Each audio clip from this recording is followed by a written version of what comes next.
Hi guys, welcome to Movie Chat. We're going to be chatting about When a Stranger Calls from 1979, featuring Carol Kane. Awesome Carol Kane. Right, just to add everyone, special guests.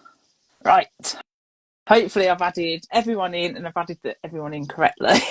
It's always a risk. Hello. Hi Josh. Hi Hello? Hello? Dustin. Hello? Who is this? It's coming from inside the house.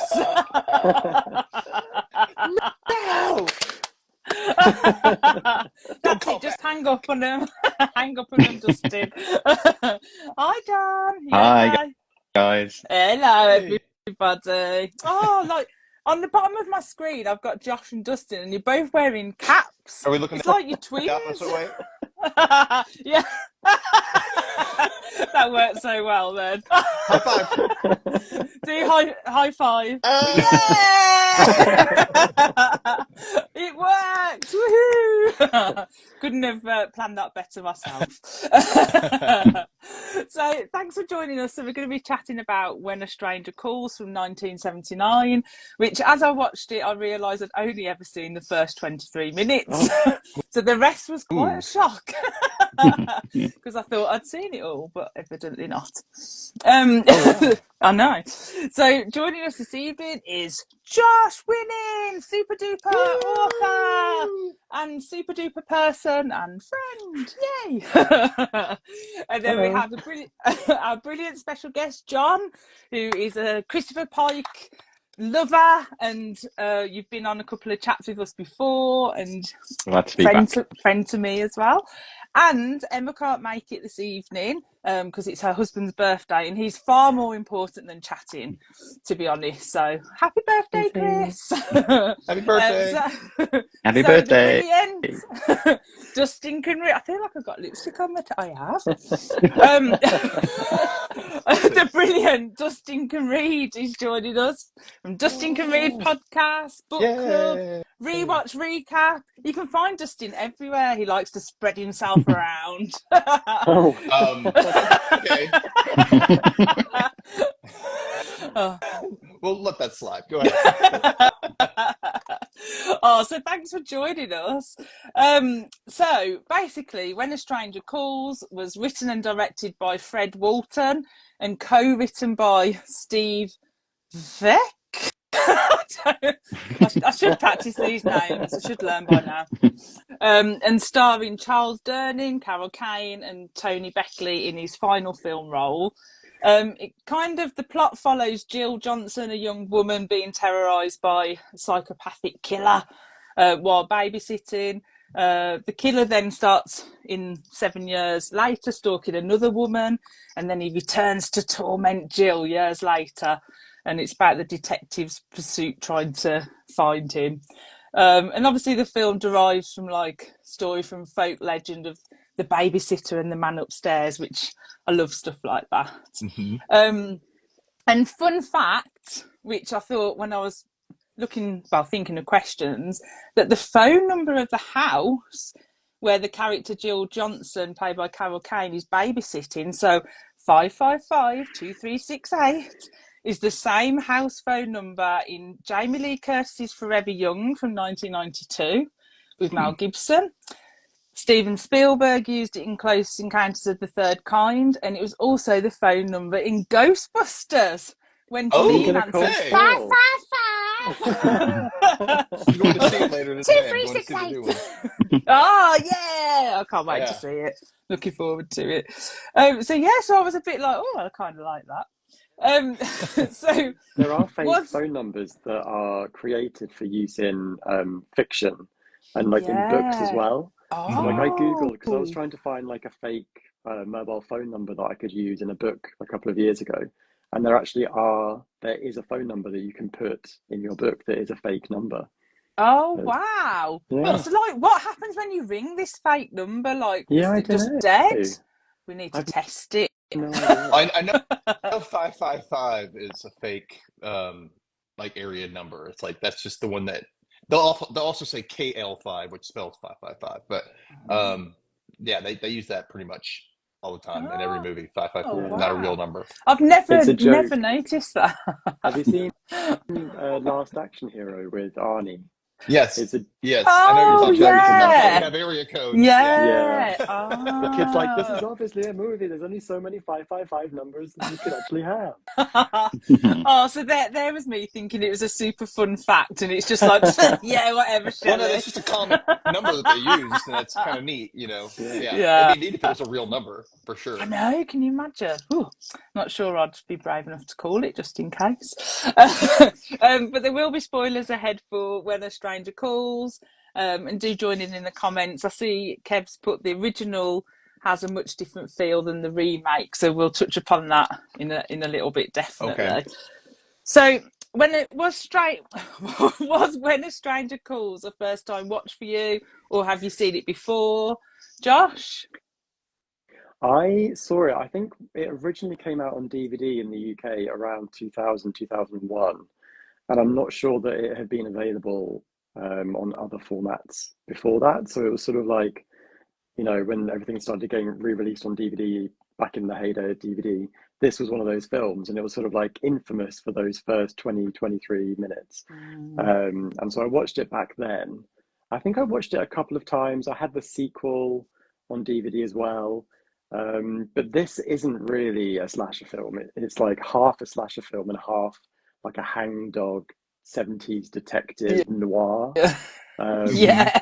So I didn't really go back to it much. I haven't seen it in a long, long time. So it was fun to Mm. watch it again now and sort of look at it with older, less fresh eyes. Oh, I like that. How about you, John? Have you seen it before? Yeah, I hadn't really, it wasn't really on my radar for a long time. And I think I saw the remake before I saw the original, which probably put me off watching the original because I didn't actually realize that the remake was essentially the first 26 minutes of When a Stranger Calls stretched out to tedious feature length. The remake is not good. So I hadn't, and I think as well, I do remember trying to watch the first. I'm such a scaredy cat. I love horror, but I'm such a scaredy cat. And I do remember trying to watch the first 20, 26 minutes of it and just not being able to do it. I think I was probably in the house on my own at the time. And there's just something about that opening, the setting, the very 70s looking house, the lighting, Mm. the music. I just couldn't do it. And that was far more scary to me than, Jason or Freddy or something like that. That did that urban legend element of it just terrified me. So yeah, it took me a while to watch it. But then I remember that kind of jarring, oh, that 26 minutes is over. Now what am I watching? This is a Yeah. whole tonal shift. So yeah, I hadn't watched it for ages. So it's actually fun, like we were saying, just to go back and revisit it with a slightly different approach, knowing that I was coming to talk about it. So Mm. that was an interesting watch, and I actually quite enjoyed it. I'm sure we'll get into it, but I actually did enjoy it. I remember enjoying it probably more than now I was a bit older to appreciate it a bit more, I think. Oh, wow. I like that. And I just saw that Narissa's put off topic, but seriously, has John tapped the fountain of youth? Down, No, girl. In other words, it's just oh called la a la. ring light at the highest setting. A ring light at the highest Yeah, setting. That's what it it is. does You had a wonders. haircut. Yes, you've had your hair cut Thank though. you. Yeah. Thank you, Narissa. Yeah. Since How last about time, you? yeah. Yeah, since last time. How about you, Justin? Have you seen this before, or was it first time watch? My first time ever seeing it ever. I hadn't Yeah. heard of it until the second one came out, or the remake came out. I never saw the remake. I knew that this was based off another one, so I looked that up and I saw Carol Kane and I got really interested in it based on that, but I just Mm, never got around to watching it. So yeah, yeah. No, and Carol Kane was definitely like I was. I think I remember when I first probably obviously only watched the first 23 minutes. I must have been at some sleepover or something. I can imagine, and they probably put it on. But yeah, Carol Kane is just a genius. I think she's great. I love yeah. her. I can't um, not see her as the grandma in Adam's Family Values. She's just oh yeah, I Oh, forgot she I was always in see that. her as How the did I ghost so good. forget Christmas that? present. Yes, Ah, in Scrooge. Scrooged, yeah. Yeah. Yeah. yeah. It's a I love that. toaster. Yeah. It's brilliant. She's got such a She's great so voice. great. Yeah, she's Just brilliant. toast, Um, dear. Have a nice day. and I think was she in Kimmy Schmidt as Yeah. well, wasn't she? I think. Yeah, Yeah, she was the Yeah, landlord. she Kimmy seemed. Schmidt. Yeah, Yeah, that she was was the it. landlady. She Mm, seems to do this. She seems to be one of these actresses that has something kind of in every decade and every generation. She has this kind of role that people remember her for, or the Hmm. first time they're introduced to yeah. her. So I imagine a lot of people would have seen her for the first time in Kimmy Schmidt, for instance. Mm, But she's just amazing. That voice is just brilliant. yeah. Hmm. I She's agree. great. Yeah. Larissa put, yeah, I think I saw it around then too. So around the same time as Josh saw it. And Sharon put, you could get a dodgy VHS back in the 80s, awful quality filmed in a cinema. So true.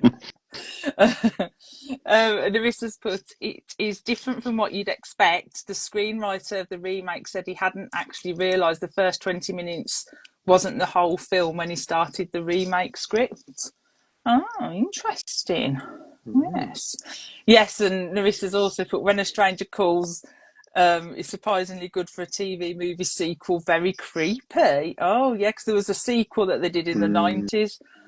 And yeah, it does look very cheesy, but I can imagine it's creepy. And Sharon's put, the beginning is so good, but the rest is a bit predictable, but it scared me to death as a teen. Yeah, definitely.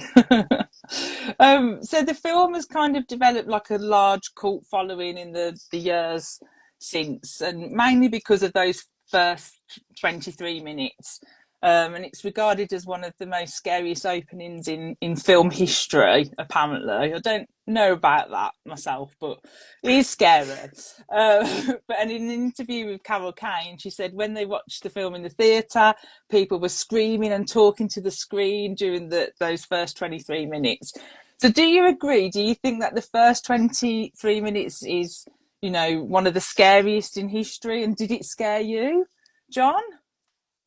Um, I'm not sure it's the scariest 23 minutes, but it is definitely up there. I think I think the reputation it has is justified, and I think was trying to diminish that in any way is probably not fair on the film because it probably didn't set out to do that, Yeah. and kind of probably did it slightly by accident. But none of what happens in that is accidental. And watching it back again, I actually made my husband sit and watch it, and he literally sat there on the sofa with me, and he hadn't seen it before, and he's like, "Can we turn this off? Can we turn this off? I don't want Oh, to watch this." Um, but it works so well because it's just so brilliantly done, and this is something about the entire film. It's so well shot, it's so well lit. It's kind of far better than it really has any right to be, slightly, given that there were no kind of, really famous filmmakers involved or anything like that. There was, it sort of comes out of nowhere, and you're like, "Gosh, what is this?"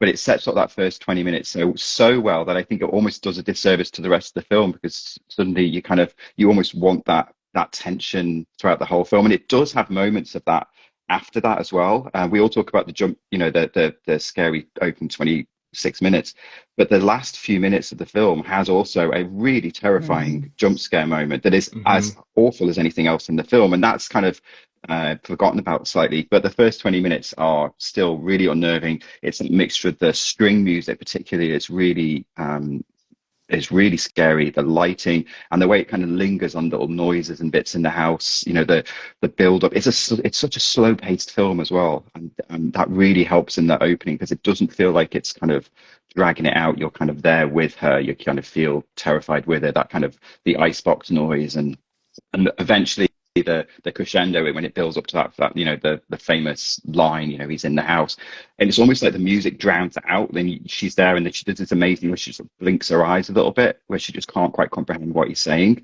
and then she starts trying to get out of the house, and that door opens on the top of the light. That is a terrifying thing for me, seeing that light open and realizing that you're not alone in there. So it's not the scariest thing I've ever seen, but I think it's definitely deserves a reputation, absolutely. And I think probably the reason that the film maybe is less well known is because maybe the rest of the movie doesn't quite live up to that nerve-shredding tension of the original, but it obviously wasn't supposed to. It tells a slightly Yeah. different story after that. Yeah. And I do agree that jump scare at the end got me, because I'd obviously, as I mentioned, I hadn't realised that I hadn't seen it all the way through, and I just wasn't expecting that to happen at the end. So that did actually make me jump. I was like, "Oh, that's like sleeping with my husband." But yeah, it did make me jump actually. How about you, Dustin? Did you find the opening 23 minutes like tense and scary? I think it was scary enough, especially, I mean, obviously at the time it was like the scariest thing. And since then it had to have been scary enough because it obviously influenced the opening to Scream, the first Scream at least. Yeah. And I mean, it's very obvious because, and if it's in that sense, since everybody thinks opening a Scream is one of the scariest things, it's kind of related to that, and it's then yeah, it is. But I would say it is very, very intense, and you're right about the lighting and the pacing and everything. I think it's because it felt real, like it felt like a real house. Like it didn't feel like it was on a set. It didn't feel just glammed up, you know. And it was so subtle and so quiet and oh man, kids today just never know. They will never know that feeling of watching unsolved mysteries and having like thinking somebody's looking through the window behind you, you know, and go, oh, it's creepy. It's that kind of feeling to it, you know. Oh, Yeah, it's definitely. unsettling. No, and that's what I kept saying because Kev watched this with me, and I kept saying you've got to think like back in its day, this was like probably not so common as it is now with receiving the phone calls and the way it was shot and things. So I was like, back in the day, I can imagine how really, really scary this must have been. But I mean, that being said, I was scared. How about you, Josh? Did you find those first 23 minutes scary? They are creepy. I completely agree with the guys. Like, I think that technically it's so accomplished and it does what it does so effectively. I love the static shots of rooms around the house. That's obviously very Halloween. Yeah, That's how the first Halloween ends. And Black Christmas kind of does it as well. The end of Black Christmas is the phone ringing, and there's just these static shots of the house that are really Yeah. unsettling. I think it does it really effectively. I think Yeah. the scariest opening ever, like Jaws, is still probably Oh, up yeah. there as like a real shocker of an opening, and it still is pretty terrifying. Whereas this, I don't. There is something about this that is so 70s and so dark and so gritty. Like there's nothing glossy about it in the way that modern films have that glossiness to them. That it's like verging on almost being documentary. Like it feels almost real, and very it really gets under your indie skin. feeling. Yeah. Yeah. Very indie. And Yeah, I think that's what definitely. the remake just completely failed to understand, that puts the girl in this kind of glass house, it's all very well open and lit and you can see everything, and it just kind of misses the entire point and just instead goes for kind of cheap jump scares. Whereas there were, the phone ringing in the intro is a little bit jumpy, but it's not like done as a cheap scare, whereas the entire 2006 remake was really just somebody completely misunderstanding about what made that first 23 minutes work and thinking, okay, we'll just make an hour and a half of this and it'll work, and it just didn't. Yeah. Yeah. Have you seen the remake, Josh? No. No, I never watched it because I think it got absolutely slated. Yeah. So I was like, yeah, I'm good. I'm going to stick with my original. Yeah. Then how Yeah. about you, Justin? Have you seen No, the remake? No. I never watched it. Yeah, No. I'm with So it you. was just me that wasted my time No, then. John, Sorry. I've seen the Oh wow. remake. I think probably when it came out, and it was awful. Oh. I just didn't like it at all. And I think that's why, like, I've either blanked out the original film after those first 23 minutes, thinking because they totally changed it. They just focused on in the remake on the house and the girl, didn't they? They took all the other stuff away. Essentially, it weren't They very added in good. they added in things like a maid who was supposed to be in That the was house, and then somebody's it. son that was like an Yeah. outhouse. And it just took away that kind of sense of isolation that you really got from the first one, that, even though she was in a house on a suburban street and there was probably lots of help around if she needed it, she was in there on her own and you felt like she was on her own in there, and you realized that she was in there on her own with a killer. Obviously, at that Yeah. point, we don't know that the kids were already dead, and that sense of isolation is just something the remake just failed to do. Yeah. It gives No, I And definitely yeah, that agree. sense of isolation, especially with like you're essentially in some stranger's house, so you don't know the house as well as Yeah. somebody else would who lives there. Yeah. You don't know where all the light switches are. Like, why did that light go off out of nowhere? That freaked me out. And like She found the little bar things like pretty that. quick, though. Oh yeah. Yeah. Oh, exactly. Yeah, she found that bar. I was like, "Whoa, girl, slow down." I would have just swigged out the bottle. Yeah. No I wouldn't put it in evidence. a glass. Yeah. Oh, I were you also going to love say something, how, Josh? yeah, just to the going back to like the end of the film. I love when she tells the babysitter, "Oh, you know that 911 is for emergency services." And I Googled it because I was like, when did 911 actually become like an integral part of society? And it didn't really come about until 1974 or something. So if you were a Oh. babysitter, like a teenage babysitter back in the late 70s, you maybe wouldn't have known that 911 was emergency services. I thought that was like a Yeah, it really didn't go, it fascinating. wasn't available in all areas either. It was Oh, only right. like the most populated areas, most popular cities at first. We didn't have it in the Memphis area, which is a pretty decent area, big, decent sized. And you would think we didn't have it until the 90s, I don't think. Wow. So, Oh, wow. Oh, you What did don't you think of have? it because it's just Nothing. yeah. scream. Yeah, just scream out. Help Yeah. me! Yeah. Oh dear. You don't think of that I though, Josh. probably It's a would good phone point. You just 911 don't think. even. Yeah. I'd be in such a panic. I'd be like, 911. Oh, wait, no, that's not the UK. Sharon said the jump scare's so good. I think she means the one at the end. Yeah, I thought that was fantastic. I think with regards to like the first 23 minutes, Narissa said, hard to say when it's so well known now, like, how you can judge how scary it is. That's quite a valid point, to be honest, because we're so like used to like being really scared now. Well, I am. Stephen said, have you seen Fred Walton's 1977 short The Sitter? So basically it's the opening of When a Stranger Calls, and it's a remake of his earlier short film. Have any of you seen that short? John, you're nodding. You seen that? No, No. I was aware of it, but I haven't ever seen it. No. But I'd probably love to try and track it down and just see how, because the opening does fit in its sort of self-contained form, feels like its own little sort of Yeah. short film. It Yeah. has a beginning, a middle, and an end. Ends on a And a kind of fade a to really black. great note. So that, yeah. So it works as It's it almost works as a like, self-contained piece. It's all right, I was just gonna to go say, on. Yeah, I think Justin. I didn't mean there's to. a slight It's a lag little delay. somewhere, I Yeah. think. I went, "Ooh," sorry, I thought he stopped. No, I was gonna say it's almost like this movie in itself is in its own little anthology of like related stories that come together at the end. You know what I mean? Yeah. Like, because there's a Yeah. tonal shift and everything. So, and then like the final story is kind of like a blend of the other two stories put together when it goes back to Jill. Yeah. That police procedural kind of feel to it, Yeah. but with the thriller Yeah, twist. Yeah. It it's definitely felt like it's kind of a brave thing to do. yeah, no, I agree. It definitely felt like three movies put together to me, and yeah, I don't know, felt very like separate, like part one, part two, part three. Yeah. Larissa said, "What we find scary is so personal. I don't reckon you could ever really name the scariest ever. Yeah, because it's all personal on what we find scary or what the person finds scary." Apparently the short, The Sitter, it's available to watch online.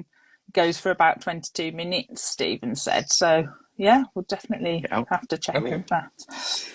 And Narissa put, that's where the misunderstanding of the bystander effect comes from. No one called 911 because it didn't exist. Yeah, that's so true.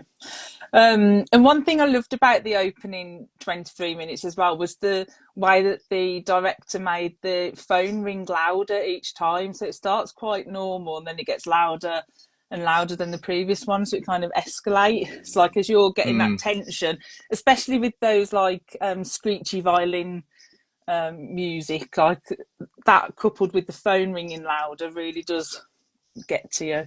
Yeah. Definitely. Yeah, and Eddie May's put, it's always the creepy music that gets me. Yeah, definitely. Was she a bad babysitter though? Because the mum does say to her, like, you can check on them. They've been down. Like, she didn't check on them once No.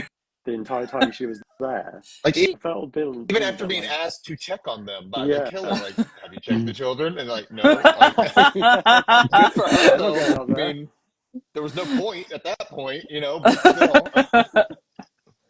yeah, and even like when she like finds out that the killer's in the house, like I think my instinct would be to go and try and save the children, Yeah, I maybe know. if I could, but she goes out the door. And I was like, Hmm. yeah, Carol Kane, go. Oh dear. So after that first opening scene, we kind of flash forward 7 years with the escaped killer. Is it Kurt? I think his name is. Yes. Out on the streets, and the detective is trying to hunt him down. So, as I said, I feel like it's very much a movie of three parts. So this middle Hmm. section. So, how did you enjoy it compared to like the other two, the opening and the ending? Dustin, did you I enjoy kind the of middle? I didn't at first because I was like, what are we seeing? What am I watching now? Like this is not what I thought I signed up for. And I'm watching like, okay, it was interesting. I found it like it was like we got to see an opposite view of what was going on with the killer a little bit more. We got to see a little more of his side and his perform. You know what I mean? And and there was some parts that were just downright funny to me. Um, Yeah, like the same. character of Yeah. Tracy. Tracy was so nonchalant. Like I just was like, if that was not your favorite character, we can't be friends. Um, I she was A just little love bit. awesome. Tracy. She Tracy's was awesome. Yeah, favorite. brilliant. But yeah, I liked it. It was just it was weird. It was just different. Yeah, yeah. There was one scene that really made me laugh when the detective was like chasing him. I think when he'd gone into the place where he was sleeping, and they like do this like classic like throw everything at the in that's All the in the path, and then produce. Bits of fruit, yeah. yeah. And I And so was I was laughing at that, I kind of have to amazed he admit. didn't start throwing a few homeless people in front of him Yeah. as well and stuff like that. Get out of the Oh, way. I think it's when then like he starts jumping over the tables and like there's clearly an outtake where he clearly falls, but they obviously kept it in. I thought it was genius. It was brilliant. I love that scene. I think that's one of I my got mad. favourites. I got mad a little bit because I was like, those people are going to set all those bowls up again. Like, and it was obviously a soup Yeah. kitchen, but Yeah. I was like, now somebody's got to come back in and sanitize the bowls and. Oh, that's so true. How about you, Josh? Did you like the middle section? I've seen a bit more of Um, Kurt. yeah, I'm glad that I knew that was going to happen because if I hadn't known, I think I would have been quite annoyed because it is just a completely different film. But Mm, but knowing, like, firstly, I loved the historical document of seeing the 70s, seeing Los Angeles in the 70s was brilliant. mm, Just being on mm. those streets, seeing what it was like back in the day, it was just fantastic. I loved all the atmosphere Yeah. of that really like grubby LA streets. Um, and then I kind of appreciated it knowing that they were going for that noir detective, like Mm, Dog Day Afternoon kind of Serpico thing that they were doing. That was kind of quite fun actually.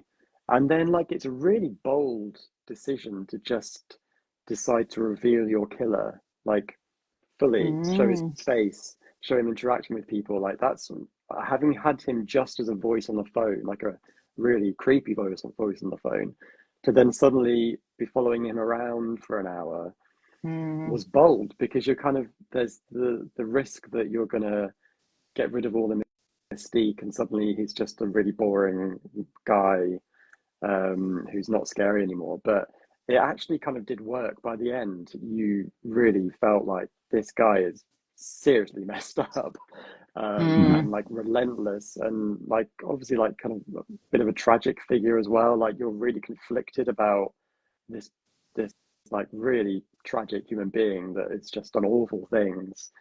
And there's Mm, moments of he seems to have moments of clarity where he suddenly remembers what he's done.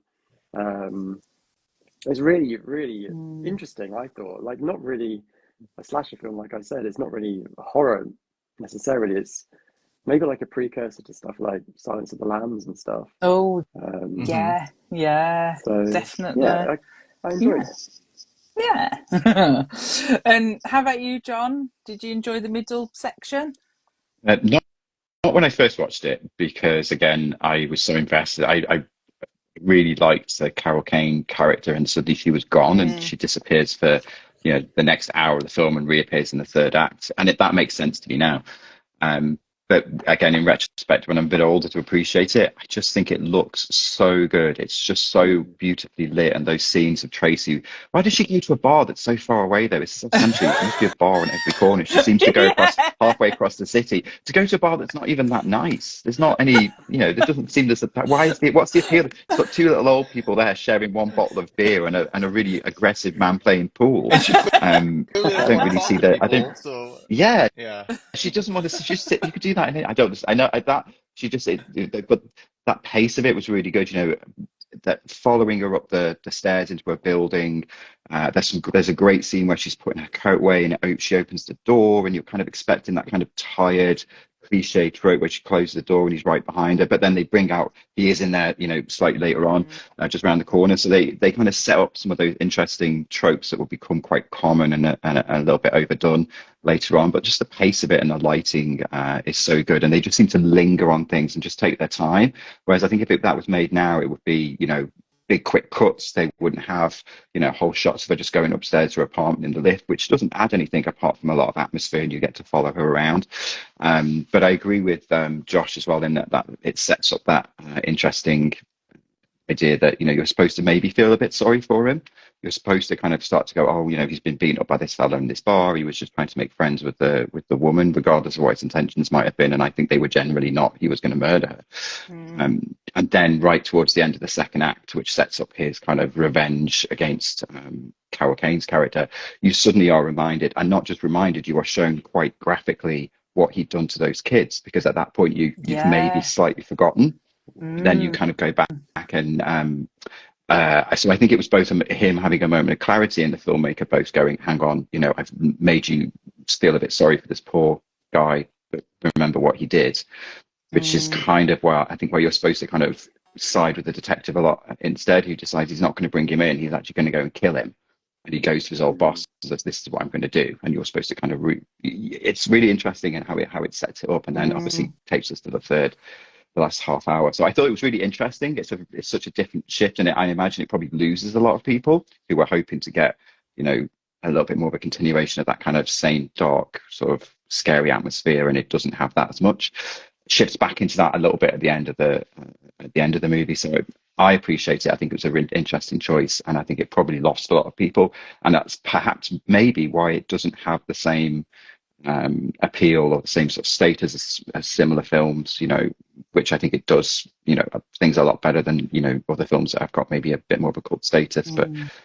that was how I felt about it in retrospect, watching it as a bit older, someone who could appreciate it a bit more. And Yeah, I completely, agree, Tracy. completely Tracy was agree. amazing. Tracy was amazing. Like, she's just walking around in a house coat in that apartment, obviously half cut the entire Yeah. time, letting strange men in, and then saying, "Actually, you can't come here." I'm like, "What are you doing? Just Yeah. leaving the door open, Leave the yeah. door open." Even when the detective comes in, she leaves the door wide open. Like, it's a 70s LA. I got like a Oh, military vibe. I felt like she'd seen some shit in Yeah, her time. yeah, It took a bit lot to definitely, scare yeah. her. of a barfly, definitely a bit of a barfly. She's definitely drinking away Uh, through something. Doing a crossword. But She yeah, was great. yeah. She was I thought great. the actress Loved is her. actually really good. I thought the actress in that case, I'd never seen her in anything, and I thought she was really good. I think she was She in Anne of Green Gables or oh, something. I remember uh, seeing her in she years does ago. not like this how nonchalant she reacts to him following her home and showing up right in front of her door. She's like, "Oh, it's you," and I'm like, He just followed you home. Like, and then he just walks on into your Just apartment sits and like walks right on up the to your chair. face. You're like, and you're totally not fazed by this at all. Like, it's amazing. I wish I had that. Like, I wish I had that in me. Like, just not fazed. Yeah. And Maybe it it's was the the accent. Speaking as Brits, maybe it was the accent. She was Yeah. disarmed by the It could smooth have been. accent. You know, maybe. Yeah. not Yeah, worried at could have all been. by the cuts and the slightly maniacal look on his face, but the accent probably I mean, Maybe maybe did it for us. she was like, I mean, he maybe. really was non-threatening in her eyes, I guess, because he hadn't Yeah. done anything technically. The only thing he had done was spit in that guy's face, and that was it. That was the most he Yeah. did, and that's what got us beat up. But still, like that was it. I guess she just wasn't threatened by him at all because he got his ass beat up. I think she was keeping her options open. Like maybe she was like, "Do I want a piece of that cottage pie? Is he tasty? Maybe just gonna Has he got the see." gravy?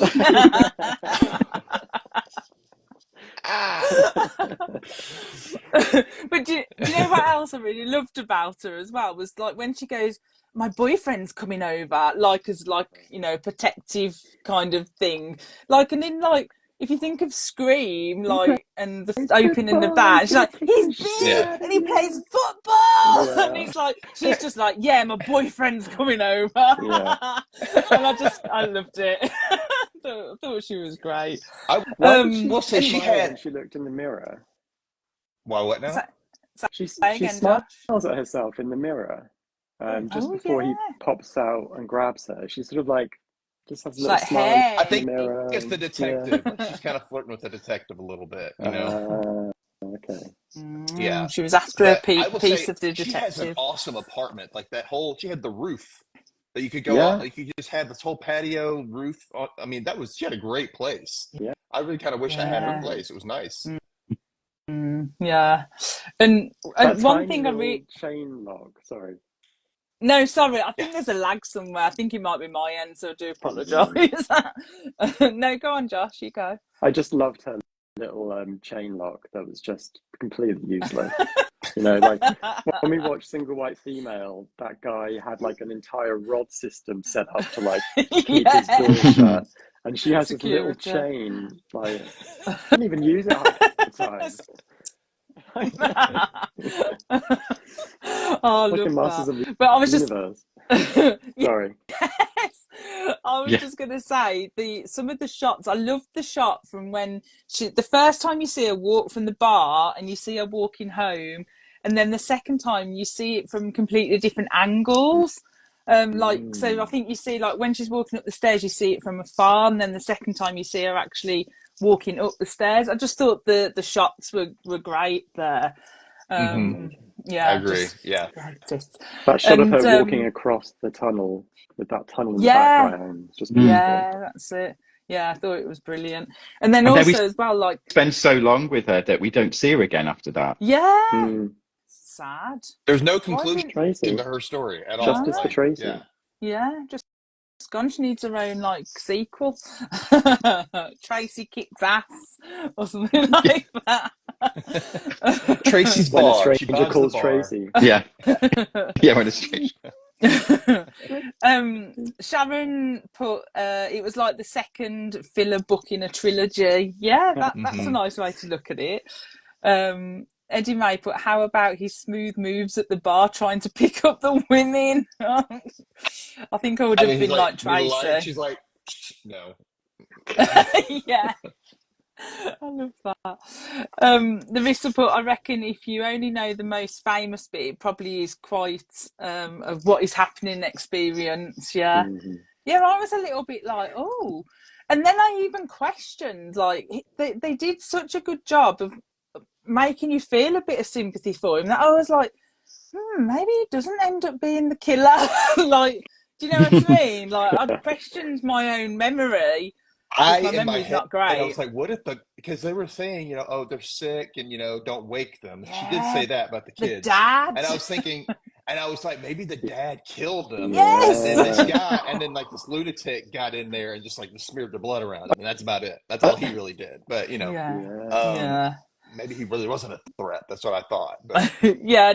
no, it did cross my mind. I was like, am I remembering this right, or is there going to be a really twist that will shock me? Isn't it Stephen a put the. twist in the babysitter as well? But it's the dad. Hmm. Yeah. That's It probably why. might. That's It probably why might my mind. be. I know in like the real folklore of this, like the call's coming from inside the house, and then they go and they look in there and they look in the kids' room. There's blood everywhere, so they think the kids are Mm. dead. But it turns out that the father is a doctor and therefore has like blood bags, and the kid's playing a prank and had put blood bags on. Oh, So yeah, there's that as well. I thought. that's an extreme prank that I would Yeah, like to bloody paint on the hell. spot. Just wasteless blood all on my bed. Yeah. Yeah. Stephen put Stephen put the middle section is proper seedy. It kind of reminds me of the bit in The Burning after the killer leaves the hospital. Oh Oh yeah, yes, definitely. totally. Mm. Yeah, and Eddie May put, yes, I did start to feel bad for him, for the killer, for a minute, but the reminder of what he did made me snap right out of it. That was so well done, as you've all said, with the Mm-hmm. clips just reminding you. And yes, and Tracey, yeah, Melina's put, she plays Marilla in Anne of Green Gables. I knew she was out of Anne of Green Gables. That's so weird that I remembered that random fact. So, talking about urban legends then, what is one of your favourite urban legends, John? So we didn't have any kind of local urban legends as such, but it's kind of linked into another film about urban legend, which is Candyman. And I remember going to see that with our friends at school, and we probably all heard variations of it. But then we were all trying to dare each other to actually do that Candyman, Candy in the mirror. And do you know what? I still won't. I still won't do Don't do it it. now. It's just Don't do I've it. the strangest done thing. it. Nothing happens. You've done it. That explains a lot. I did Bloody Mary as well. None of that stuff happens. Yeah. What So if you say we Shelley, didn't have Shelley, we Shelley? had we had a local legend about something called the Belinda tree, which was near us, which was tied in. It's the set. I think a girl was supposed to have hung herself from the tree, and if you ran around the tree and called Belinda, she'd come to your room that night. So that was like a bit of a local legend, and actually people do still talk about it in some of our sort of the hometown Facebook group. Occasionally mentions it. So that was our kind of local legend. But yeah, the Candyman thing was kind of the big urban legend. It was a big Yeah. movie when we were kids, so Oh, it was a bit of a definitely. scaredy cat to do it. Yeah. I'm not brave enough. Not brave enough. Josh, have you got a favourite like urban legend? That's like tickled some kind of memory that I had of urban legends when I was a kid, but I can't remember exactly what they were. So my favorite one is probably the story of the scratching on the roof of the car, Oh yeah. which obviously we see in urban legend. That's a great one. Just love it because it's just horrible. Yeah, that is a good one. How about you, Dustin? Have you got a favourite? Mine's kind of related to Josh's. That they all usually have the man with the hook for a hand, or an escaped convict with the hook for a hand, or whatever. I like the one that someone's in the back seat.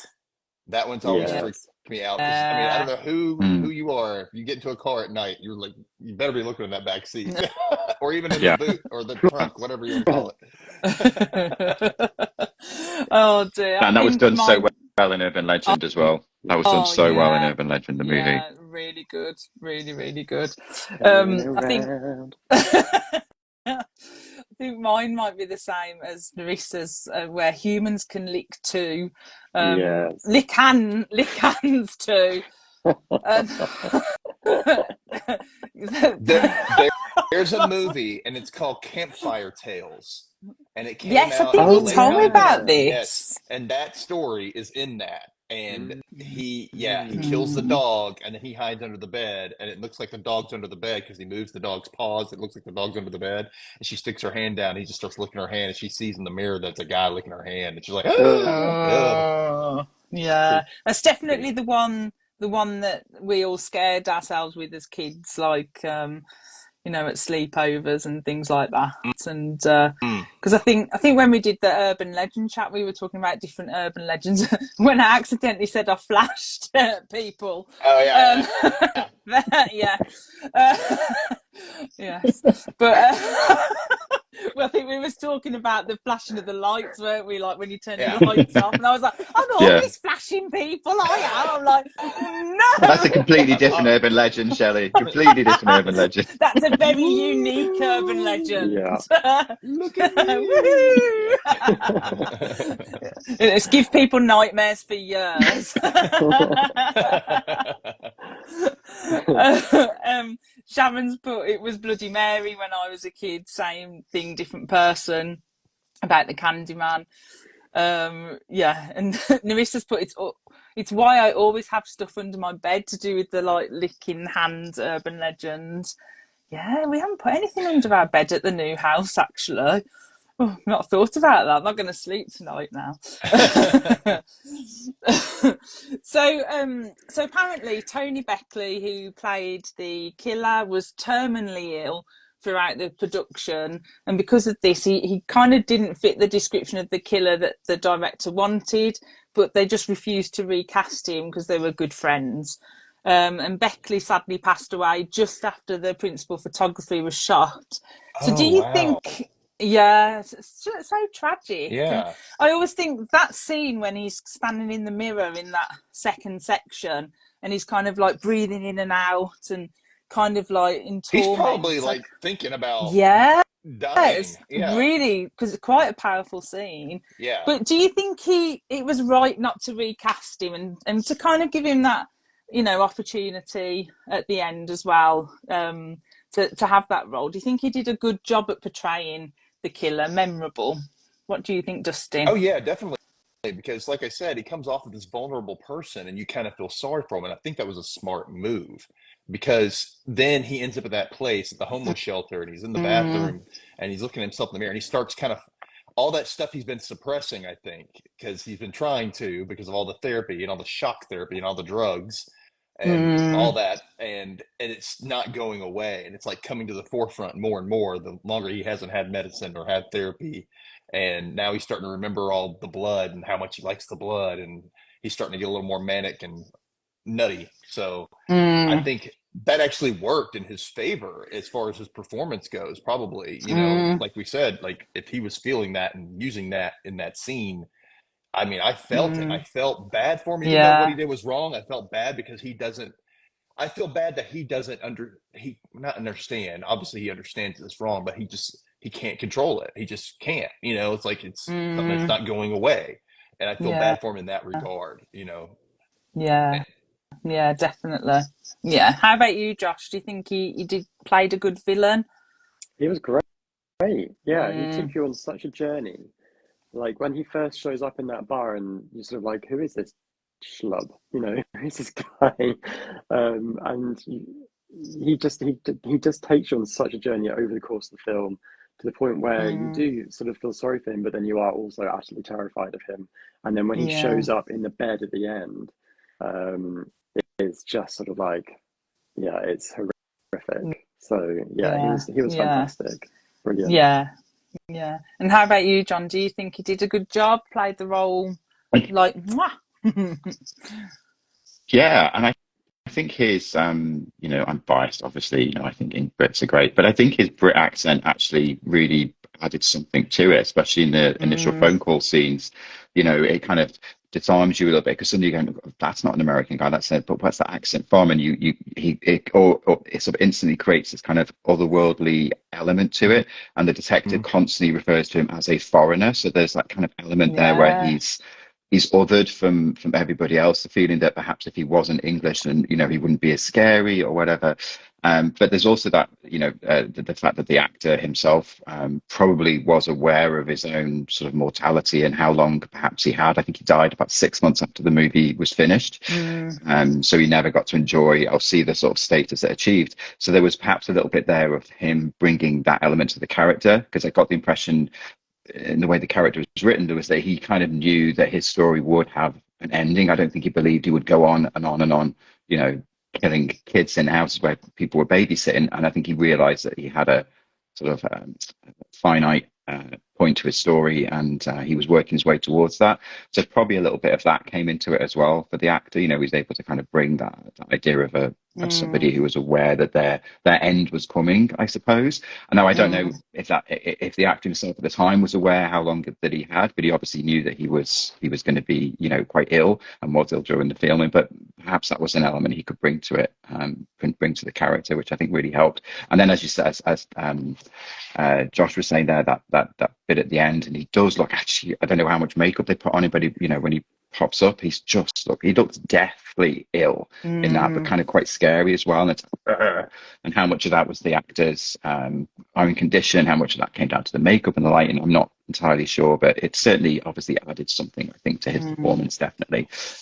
Yeah, he's one of the more memorable kind of villains without really having that sort of memorable status. You wouldn't be able to kind of name him in a pub quiz or anything like that, which is a shame. And it's a sad that he never got to see, you know, how much impact his role had, which is a shame. Yeah, definitely. And I do think it's a shame that people do just remember the first 23 minutes of this film, because, as I mentioned earlier, and as we've all mentioned, that last shot in the bed was genius, because I don't know why, it caught me really off guard. And as you said, Johnny just looks really scary in that moment. I saw it coming. I just knew it. I knew it was. I didn't see it coming. I totally did. I was like, she hasn't seen that husband in a minute, and she's been checking on the kids, and she's not been. I'm like, and then I don't see the husband's head. I'm like, oh, I'm the back of his head. I'm like, he's in the bed. He is in that bed. He's gonna get her, and boom. No, it is great when it goes back to her, though, that bit where, you know, you realize you're in your third act and it goes back, and they do kind of build her return up a little bit. You know, she doesn't just pop up, they kind of follow in the kitchen and she turns around and she looks older. You know, when she was playing the teenager, I thought, oh god, she actually looks quite an old teenager. Carol Kane, I think, she's got one of those faces where she just always looks, you know, just maybe looks a little older than the role she's playing. She's just got one of those faces, I think. Eyes, but when she was playing, I think she was 27 when she filmed that. So yeah, and she's not going to pass for 17, or however old she's supposed to be. But that moment where she pops back, you know, when she reappears into the film, for me was actually kind of elevate. I was like, oh yeah, here we go again. You know, you knew that something really good was coming and that they'd returned to that character, and you're like, oh yeah, here she is. And she looked great, and she just nailed that entire last half hour. The scene in the restaurant where she gets the phone call, I mean, that is just superb and just spine chilling. You know, it's in the broad daylight, well, not broad daylight, it's in a lit restaurant, but you feel her fear. It's actually terrifying. So yeah, when it came back to her, I was really, really happy, and then builds up to that amazing crescendo at the end. And I think that was one of my favourite scenes, actually, when she receives the call in the restaurant, and you can just feel the fear that she has. And then Josh, she's probably going back to what you said earlier. She's probably sitting there thinking, "Oh crap, I was actually a really bad babysitter." She's landed on her feet, like 7 years, and she's got 2 kids in a beautiful house. She's like 24. Why was she in the paper as well? Like, because she'd done so well, they were like, let's put her in the paper. She's really bounced back. And then he had married an absolute drip, though. Wow. It was the hair, wasn't it? It was the hair. He was a nice guy, and he supported her. He had a six pack as well, which helped. And he was a lot, cute too. And I'm a little hair, but he was cute otherwise. And he had a big shotgun as well. and was about to become the company's youngest sales manager ever. Oh, bless him. That sounds like the kind of guy you want to take home. Salesman. At least he was alive at the end. He's fertile apparently too, because you know he got 2 kids out of it. So he couldn't even go out in a blaze of glory. He was just unconscious in the closet. In the cupboard, yeah. That's where I've left Kev tonight. Eddie Ray's put, has anyone read Ankle Snatchers by Grady Hendrix, which talks about things under the bed? It's very good. Yeah, I've read that. It's creepy. It's only short, about like 38 23 pages. minutes. Yeah, probably. Mm. I am quite a slow reader. Larissa's put, yeah, the guy who played the villain was a really good performance. Yeah, definitely. Just scroll down. That So got a ending, I bit just behind. remembered the first time I watched this film, I watched it in bed. So that ending had me absolutely Oh, terrified. yeah. So I did not want to go to sleep that night. Do you think that was your favourite moment, Josh? Out of the Yeah. whole film, what was your favourite moment? That moment? Oh yeah. Yeah, It's such a doozy. It's such a great way to end the film because you yeah, know something's going to happen. Something has to happen. yeah, It's definitely. great. Yeah. How about you, Justin? Out of the whole film, what was your ultimate favourite My moment? favorite part in the entire movie was just watching Tracy walk home because Yeah. now I know where she lives and how to get there. And that she leaves the door open for anyone to come in. Yeah, you can see what floor she's going to go to. Just I nothing love. to it. Oh, it's you. Just, Yeah. Oh, dude. oh, it's you. Don't come in. I'm going to leave the door open. Like, don't come in here. Oh, you're in here. Okay. You better leave now. Oh, you're not going to. All right. Oh, and how about you, John? What was your favourite moment of the whole film? Um, Tracy aside, obviously she was amazing. For me, it's still the phone call from the police sergeant at the start.